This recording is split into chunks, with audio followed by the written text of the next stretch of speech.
Call to order the Delaware County Commissioners meeting Monday, October the 7th, 2019, now 9:04. Let's please stand for the pledge.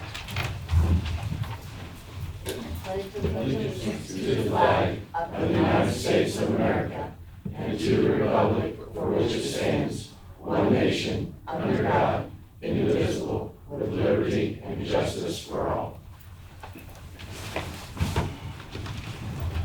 Thank you. Hope everybody had a nice weekend. Mrs. Patterson, would you be on today? Mr. King? Here. Mr. Henry? Here. Mr. Reagan?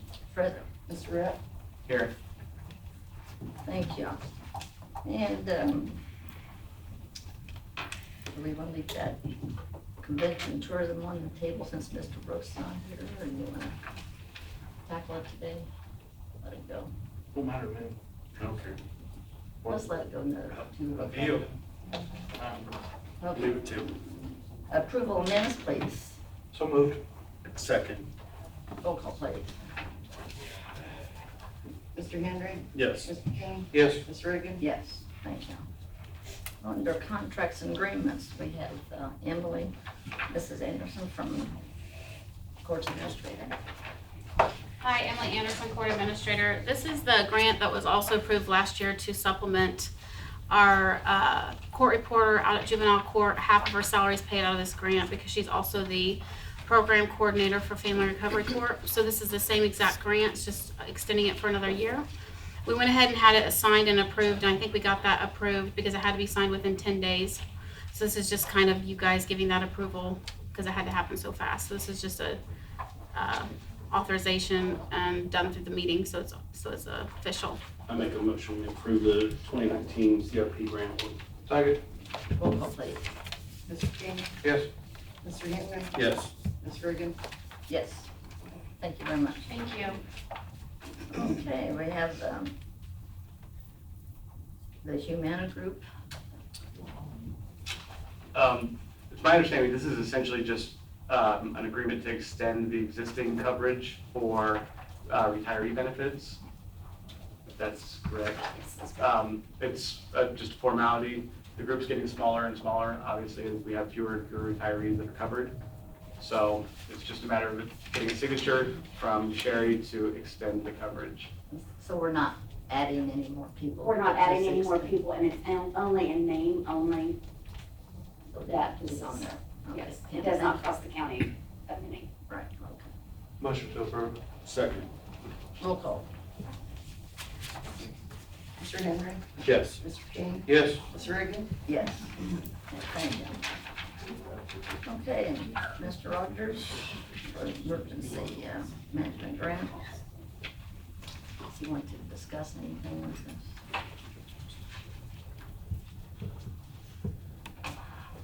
Good morning, Commissioners. Jason Rogers, Delaware County Emergency Management Director. This is our EMPG Emergency Management Performance Grant. This particular one is salary reimbursement, and this is just the procedure to go through.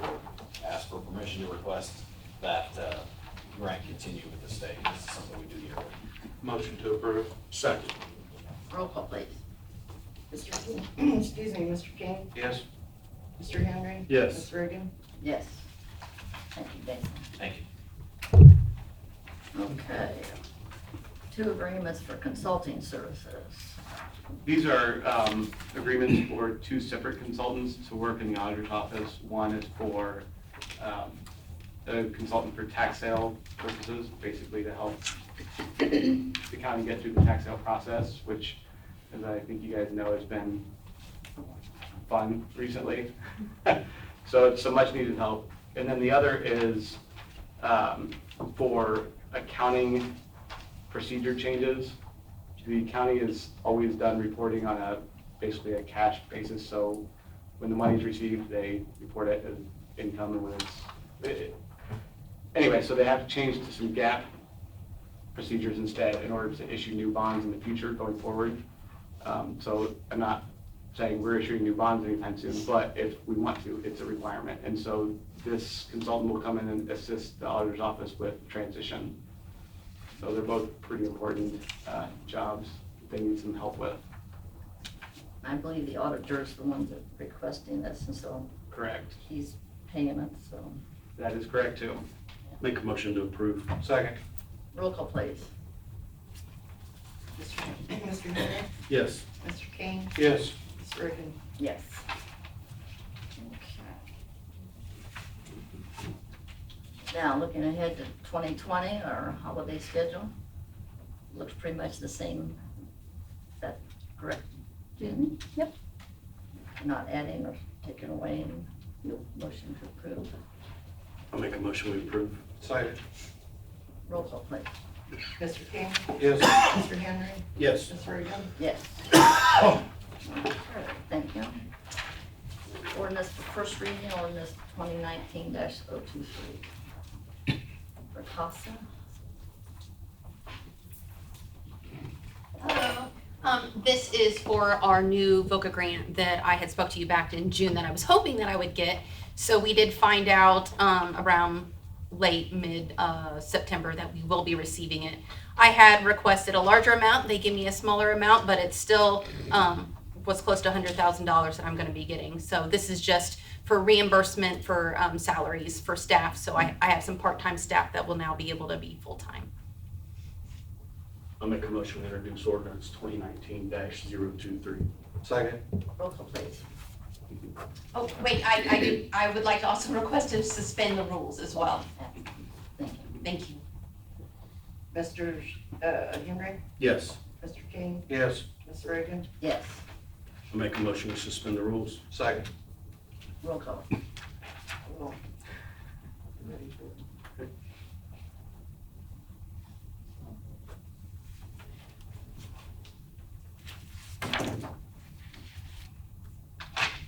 Mr. King, Yes. Mr. Henry, Yes. Ms. Reagan. Yes. I'll make a motion we adopt ordinance 2019-023. Second. Roll call.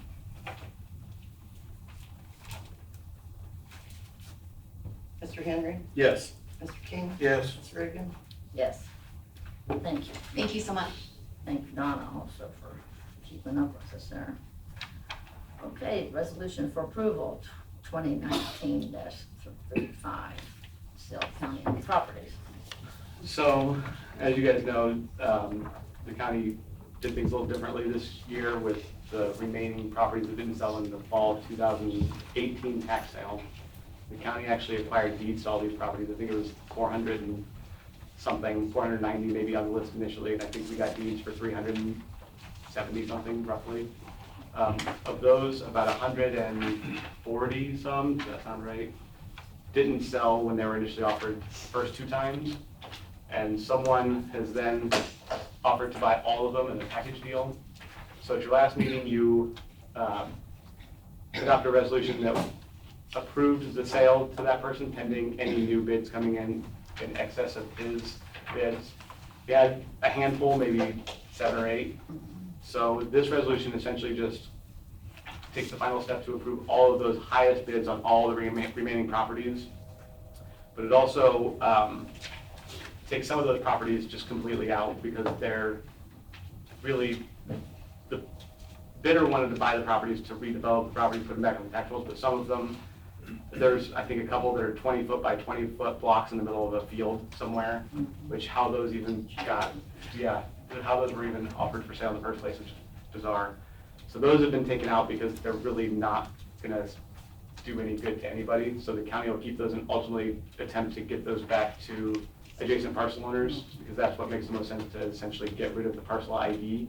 Because that's a big problem with this county, is we have a lot of parcel IDs that end up in the tax sale that just will never sell. So essentially, this resolution will just accept all the highest bids on all the remaining properties, except for those 8 or so, and hopefully be done with this deed sale process for this year. I did notice there was 2 that someone else did come in and Yeah, I think, the word to get in. they may have, I think it was 8 total, maybe 6, something like that. But, I mean, some of them came in for a lot more than we expected, so that's a good thing. We're kind of maximizing the return on these things. Please explain, what was Exhibit B? Those are the properties that are, they really serve no marketable purpose at So all. these are the ones we're gonna, Yeah, Those are the ones that will be retained for the county, by the county for now, until we can get rid of them, you know, in the best way possible. Thank you.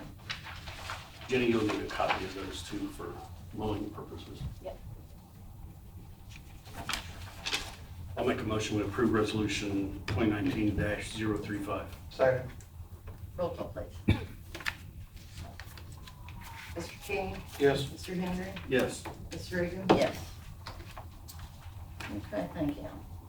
Department heads and elected officials, anybody want to give some good news today?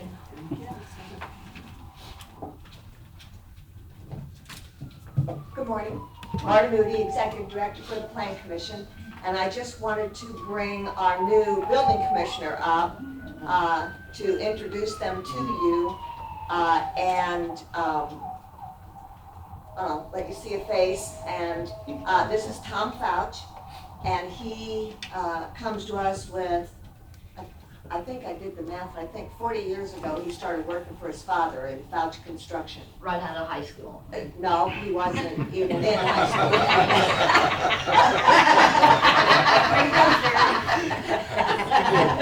And so he's, I think it's gonna work out really well for us. And I also wanted to say publicly how much I have appreciated the services of Steve Minnick, who is our outgoing building commissioner. He just decided that it was time for him to retire and resign.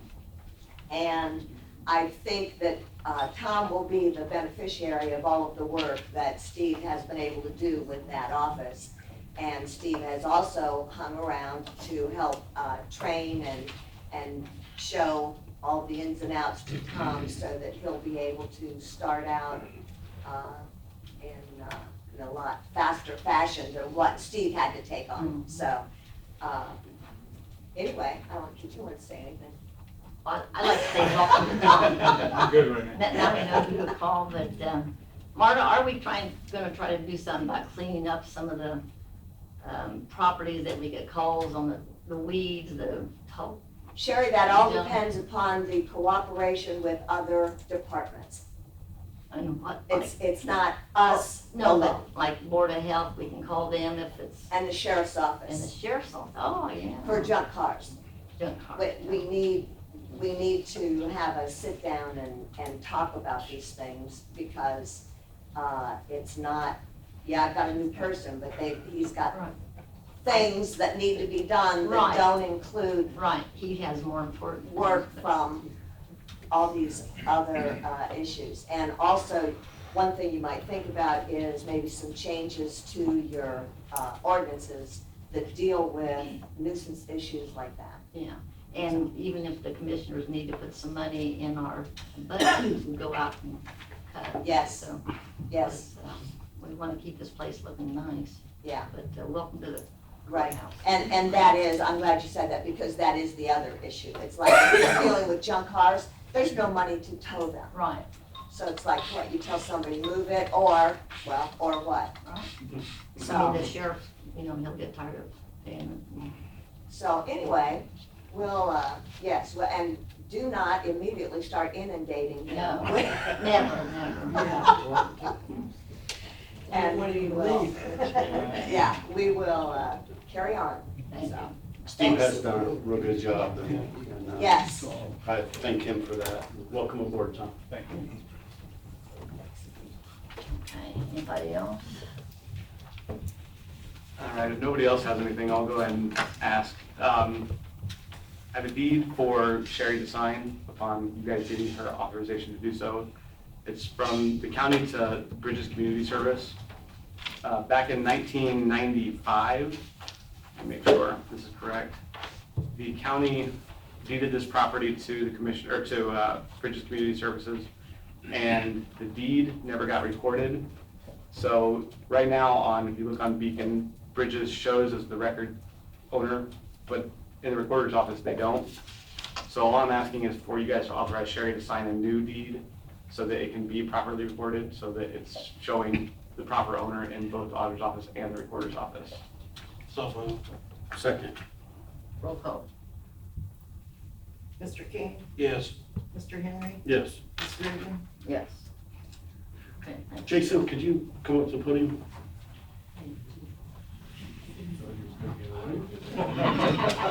Did you say? Could you give us an update on how Delaware County EMS is doing at this point? How many calls we've taken and? Sure, we're averaging between 7 and 12 calls every 8 hours. So our call volume is down from October 1st, but it's been kind of an interesting fluctuation. There's been times that we've actually taken more calls than the city of Muncie in the areas that they're covering. So at this point, it's too early to tell what that means for, I guess, our total run volume and, you know, what revenue there will or will not be available. So just a few days into it, it's probably way too early to make any kind of extrapolation of what we're gonna be looking at. Well, there's been some issues that have come up. I've listened to dispatch. I have some issues that our dispatch is sending trucks, ambulances to locations that aren't, our ambulances are closer to, and they're sending other ambulance companies to those addresses. One of them was out I believe somewhere on Cisco Road. 3800 South Cisco, which is right behind our Station 3. And so they sent, instead of sending our truck, which I think they did send our truck, but they disregarded it, and then sent Muncie Fire EMS, which again, I don't have a problem with. What I have a problem with is when you have a closer ambulance and you send it at another ambulance on an emergency call past one of our ambulance stations. That's not serving the underserved. That BS that the mayor and the fire chief are trying to sell the citizens of serving the underserved, it's not happening. Not when you're doing that. The other problem I have is you have other agencies that aren't necessarily emergency type agencies that are responding to scenes with one person in an ambulance. And then telling dispatch that you have to make sure there's a fire truck there because someone has to drive for me. Folks, that's unacceptable. That's unacceptable in this city. It's upsetting that we have resorted to this. I worked EMS, I know how it works. Back in the 80s, that's what I did in one of the small towns. Is, hey, send the fire department, I'm going by myself because no one else can go. You don't do it in a city this size. It's ridiculous. And they should be embarrassed by the way this thing's played out. All because you don't want to call Delaware County EMS. And afterwards, then there's an order put out by the fire chief that we're fourth on the list. Delaware County EMS is fourth on the list to be called out in the event there's no ambulances. Okay? That's ridiculous. They can sit over there and preach about how good this is going. They can get on Facebook and talk about how good this is going. It's not. It's not going good. I'm upset about it. Well, it's not underserving, it's self-serving. That's what it. they're doing. That's it. They don't care anything about anybody. All those people over there care about is money and what they can put in their pockets. That's it. Commissioner, to your point, I've been,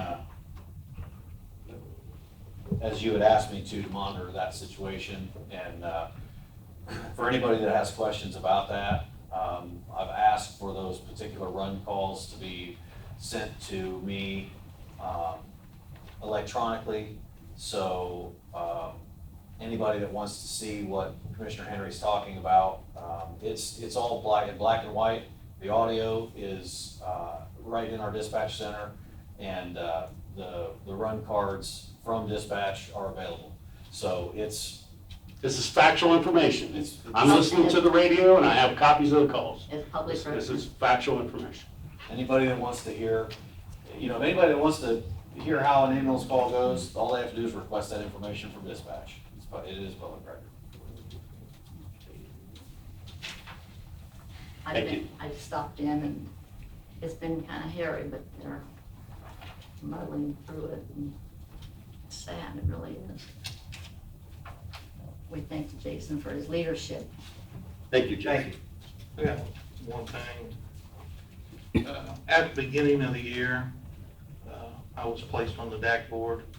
They changed the bylaws to where any commissioner can sit on there. I know you've been sitting on there, Sherry, but do you mind if I Oh, that's fine. take that spot? You know, I can fill in for you if something comes Yeah, up that yeah, morning. that's fine. Yeah, So I'd make a motion that James go to the DAC board. I'll second it. Roll call.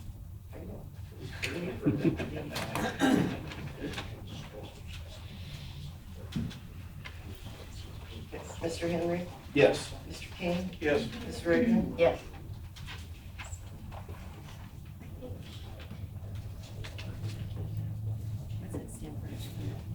Jason? One thing I think that we probably should bring up in the public meeting is, we had worked with the city of Muncie on an agreement for, I guess, an interlocal agreement with the city of Muncie providing EMS service. And after we had kind of come to some term about it, as Commissioner Henry had indicated, felt like they're playing games with public safety. And it's my understanding now that you have no interest in signing an interlocal agreement that is, doesn't serve the best interest of the community. Is that I'm correct? not signing an agreement that's putting the people of this county at risk. I'm not signing anything. Okay, thank you. Okay. Anyone else? We have our monthly reports, Weights and Measures. Joe, payments of claim of $2,108,548.50. Motion payment of claims. Second. Roll call, please. Mr. Henry, Yes. Mr. King, Yes. Ms. Reagan. Yes. Now's the time for the public to come forward if they have any comments. But just go over and state your name. You can go over there also, sir. Thank you. State your name and address, please. Commissioners, my name is Stanley Guidell, and I live at 8410 North Tahoe Drive, and I'm here with my neighbor Marty Hillary. Marty, would you like to give your name? Hi, Commissioners. My name is Marty Hillary. I live at 8205 North Yellowstone. Commissioners, I have a prepared statement that I'd like to read, if I may. I'm here with my neighbor Marty Hillary, and Marty and I are members of the Country Village Creekwood Board of Directors, and we are here representing the 350 families who live in our subdivision in northern Delaware County. Marty and I have come to today's meeting to provide the residents' perspective on the condition of our roads in Country Village and Creekwood. First, we are appreciative of the limited paving and spot patching that has been accomplished in recent years. However, much work remains to be done. The majority of the streets in our neighborhood have not received any attention since the neighborhood was built 50 years ago. As you might expect, given the passage of that much time, many of our roads are collapsing and crumbling. Our concerns extend well beyond a simple desire for quality neighborhood infrastructure. The condition of our streets has reached the point where basic safety is now a real concern. Residents have reported tripping and falling due to cracks in the failing concrete. Injuries on the roads have resulted in trips to the emergency room. One example is my wife, a senior citizen like myself, who tripped and fell on a crack in Yellowstone Drive. Her fall resulted in a dislocated shoulder, which required treatment at the emergency room. Residents have also reported costly damage to their vehicles due to the failing concrete.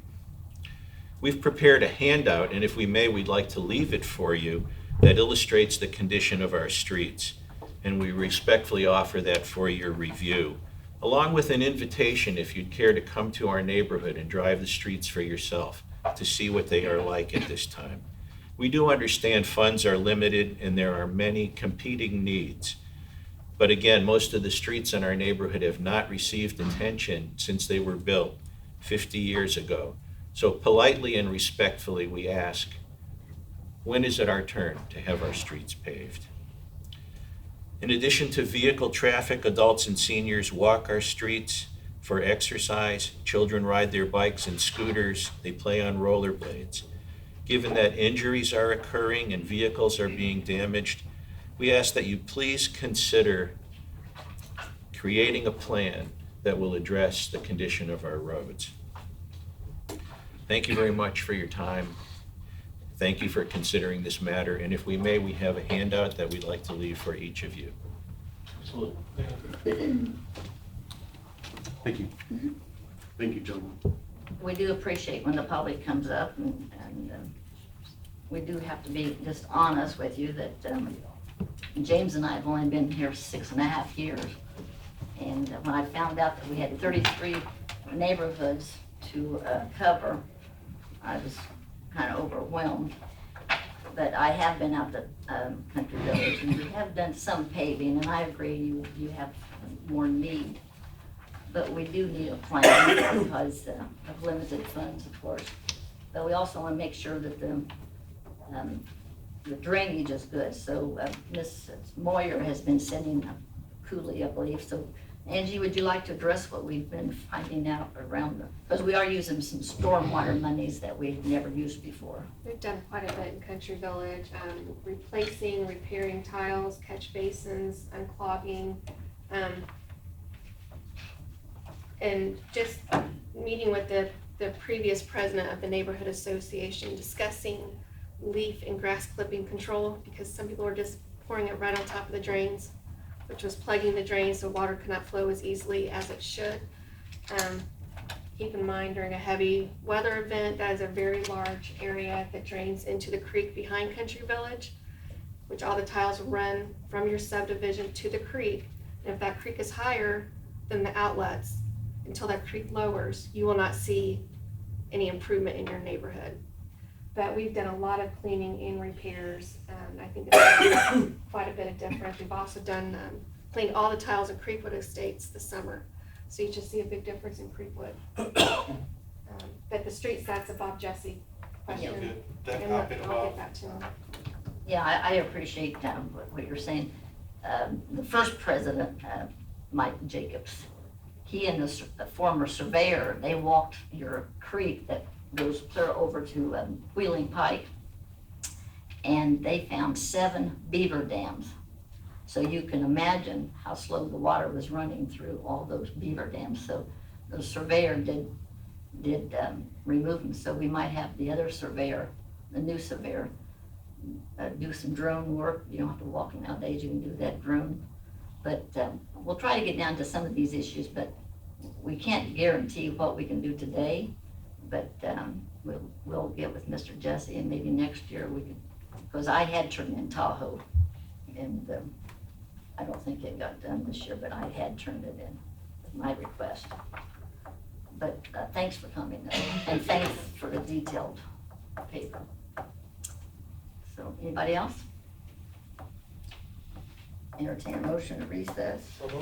Second. Roll call, please. Mr. King? Yes. Mr. Henry? Yes. Mr. Ridge?